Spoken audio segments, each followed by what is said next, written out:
ឥឡូវខ្ញុំបានមកដល់ប្រាសាទអ្នកបួសហើយបាទ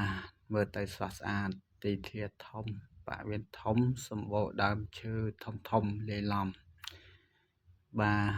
ពិតជាស្រស់ស្អាតហើយក៏សម្បូរដើមឈើស្រឡៅហើយនៅថ្មធំបាទប្រាសាទអ្នកបួសគឺនៅជើងភ្នំដងរែកបាទស្រស់ស្អាតណាស់ពុកម៉ែបងប្អូនអើយបើមានឱកាសអាចមកលេងបាន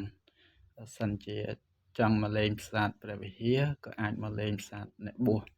បាទខាងប្រាសាទអ្នកបួសហ្នឹងគឺអាចមានប្រាសាទជាច្រើនយើងទៅលេងដូចប្រាសាទគក់ស្រីប្រាសាទគក់ប្រុសនិងប្រាសាទអ្នកបួសនៅក្បែរគ្នាបាទហើយក៏មានប្រាសាទសួរម៉ាប់ដែរនៅតាមផ្លូវដែលយើងទៅបាទស្រស់ស្អាតណាស់ហើយទីធ្លាធំទៀតបាទប្រាសាទគឺនៅជិតជើងភ្នំបាទស្រស់ស្អាតបើចង់ឡើងភ្នំក៏បានបាទដើមឈើសាឡៅវាធំណាស់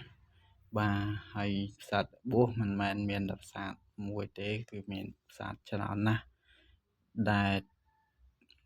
ធ្វើនៅក្នុងបរិវេណហ្នឹងបាទគឺមានប្រាសាទខ្លះក៏បាក់បែកហើយខ្លះគឺនៅល្អបាទប្រាសាទធំគឺនៅល្អទាំងអស់បាទនេះគឺជា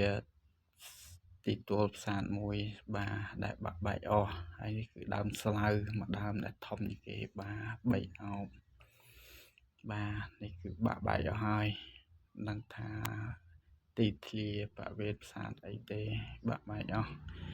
បាទនោះគឺជាថ្មធំបាទនេះគឺថ្មធំណាស់នៅប្រាសាទអ្នកបួសបាទដោយសារនៅតំបន់នេះគឺជាតំបន់ជើងភ្នំអញ្ចឹងទៅសម្បូរថ្មធំហើយថ្ម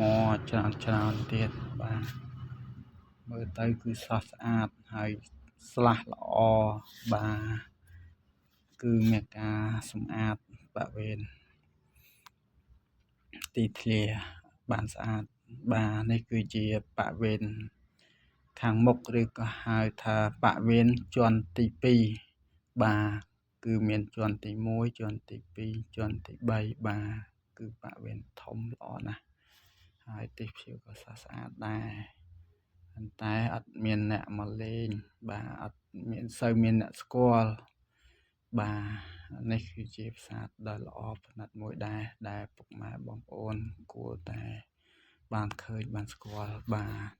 ឥឡូវខ្ញុំនឹងបាទដើរថតយកទិដ្ឋភាពទាំងស្រុងឲ្យពុកម៉ែបងប្អូនបានឃើញសពទិសទីថាប្រាសាទអ្នកបួសបាទមានទីកន្លាធំប៉ុណ្ណាបាទហើយស្រស់ស្អាតប៉ុណ្ណាគឺសម្បូរទៅដោយថ្មបាទថ្មភ្នំហើយនឹងដើមឈើធំបាទនេះគឺជានៅជើងភ្នំហើយបាទមើលទៅស្រស់ស្អាតហើយខាងនោះគឺជាភ្នំបាទថ្ងៃណាត្នេខ្ញុំនឹងឡើងភ្នំ